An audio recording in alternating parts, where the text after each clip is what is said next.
पटना के रविंद्र भवन में मिलन समारोह का आयोजन किया गया है, जिसमें जनतांत्रिक विकास पार्टी का बसपा में विलय कर दिया गया है। और इस अवसर पर जनतांत्रिक विकास पार्टी के राष्ट्रीय अध्यक्ष अनिल कुमार मौजूद हैं और साथ ही बसपा के राज्यसभा सांसद सह बिहार प्रभारी रामजी गौतम मुख्य अतिथि के रूप में मौजूद हैं और दोनों पार्टियों के सैकड़ों कार्यकर्ता भी मौजूद हैं। बाबूजी, पुराने बुजुर्ग बाबूजी बैठे हैं, नकुल प्रसाद जी और तमाम मेरे साथी इधर भी बैठे हैं। मैं भी नाम नहीं जानता हूँ, बाद में नाम जान जाऊंगा धीमे धीमे आते आते 2-4 बार में। और तमाम मेरे साथी जो मेरे सामने बैठे हैं, आप सभी लोगों को मैं क्रांतिकारी जय भीम करता हूँ।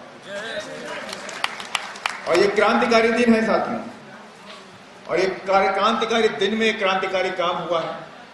और 100% आज बिहार के नेताओं को नींद नहीं आ रही। आज उनके सबके सपने में हाथी आए और तमाम गुंडे, माफिया, मवालियों को सपने में भी अब हाथी नजर आया। कि मैंने पहले कहा कि बहुजन समाज पार्टी को पावर चाहिए, लेकिन पावर हमें करप्शन करने के लिए नहीं चाहिए।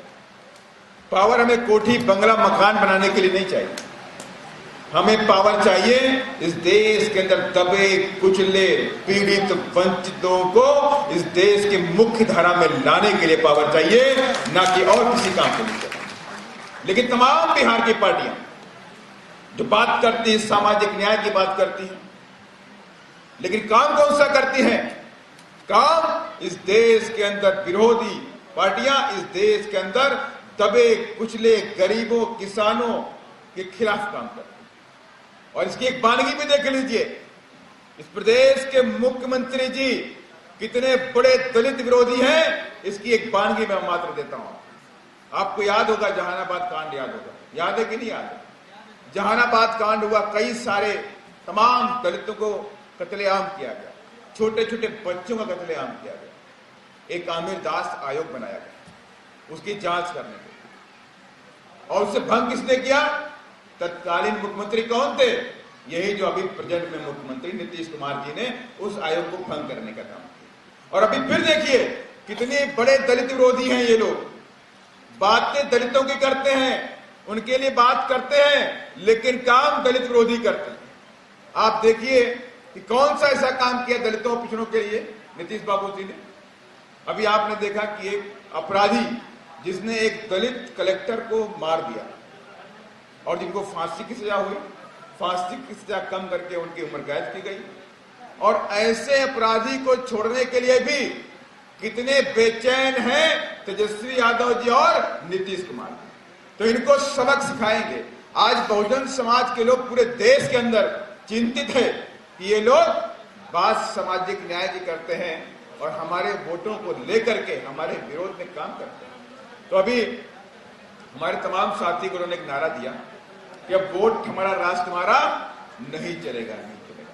ये ऐसा नारा इन्हीं लोगों के लिए है जो लोग हमारा वोट लेते हैं लेकिन हमारे लिए कोई काम नहीं करते हैं। काम माफियाओं के लिए करते हैं, काम धन्ना सेठों के लिए काम करते हैं, लेकिन गरीबों के लिए काम नहीं करते, दलितों के लिए काम नहीं करते, पिछड़ों के लिए काम नहीं करते, आदिवासियों के लिए काम नहीं करते, माइनॉरिटी के लिए भी काम नहीं करते। तो वैसे लोगों के लिए नारा दिया गया कि अब वोट हमारा, राष्ट्र तुम्हारा, नहीं चलेगा, नहीं चलेगा। और आज ये क्रांति लिखी गई है, बिहार के अंदर एक क्रांति लिखी गई है। और एक क्रांति ऐसे लोगों के लिए सबक है कि समझ जाओ। और 2025 में हाथी बिहार की विधानसभा में पूरी ताकत के साथ में जाने वाला है।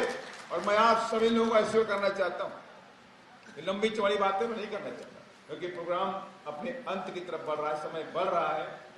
हमारे वक्ता को उन्होंने अपनी पूरी बात को भी रखा कि बहुजन समाज पार्टी, आखिर तमाम मेरे साथी यहाँ नए लोग भी बैठे हुए, थोड़ी सी बात मैं खत्म करूंगा। बहुजन समाज पार्टी क्यों बनी और इसका उद्देश्य क्या था और इसका नाम बहुजन समाज पार्टी क्यों रखा था? आप सभी को लोगों को याद होगा कि जब देश का संविधान बना और संविधान के अंदर बाबा साहब ने दलितों और आदिवासियों के लिए तो आरक्षण की व्यवस्था कर दी, शिक्षा की व्यवस्था कर दी, लेकिन ओबीसी के बच्चों को कुछ नहीं मिला। उनको लगा कि दलित के बच्चे और आदिवासी के बच्चे तो इस देश के अंदर मान सम्मान के साथ में रहेंगे, लेकिन हमारे बच्चे कैसे रहेंगे? तो इसके लिए बाबा साहब तो 25 अप्रैल 1948 के जब वो कानून मंत्री के रूप में थे तो ओबीसी महासभा हुई लखनऊ के अंदर, और ओबीसी के लोगों ने बाबा साहब को वहां पर बुलाया और कहा, बाबा साहब हम आपसे रिक्वेस्ट करना चाहते हैं। तो बाबा साहब ने कहा, बताइए आप क्या रिक्वेस्ट करना चाहते हैं।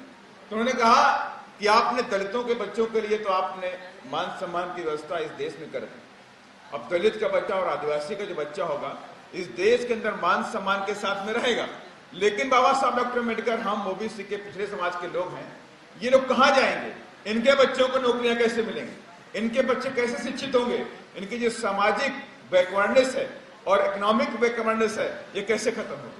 तो बाबा साहब ने, डॉक्टर अम्बेडकर साहब ने कहा कि मैंने तो आपको साइमन कमीशन जब आया हुआ था तब तो मैंने आप लोगों को बुलाया था, लेकिन आप लोग तो नहीं आए, लेकिन परेशान न होइए, कोई ना कोई व्यवस्था मैं संविधान में करूंगा जिससे आपके बच्चे भी इस देश के अंदर मान और सम्मान के साथ में रहें।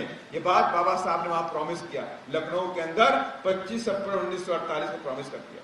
और उसके बाद और वहीं पर बाबा साहब ने यह भी कहा कि मैं ये आपसे नहीं कहता कि आप दलितों के साथ में, आदिवासियों के साथ में रोटी और बेटी का रिश्ता रखें, लेकिन आपकी राजनीतिक सोच एक होनी चाहिए, और आपकी राजनीतिक सोच एक हो गई तो इस देश के आप शासक बन जाओगे, आप इस देश के शासक बन जाओगे। ये बात बाबा साहब ने वहीं पर कही। उसके बाद बाबा साहब डॉक्टर अम्बेडकर लखनऊ आए, लखनऊ से दिल्ली आए, और फिर दिल्ली के अंदर बाबा साहब ने संविधान में आर्टिकल 340 की व्यवस्था कर दी, और आर्टिकल 340 में लिखा कि इस देश में आने वाली सरकारें, केंद्र की सरकार हो चाहे वो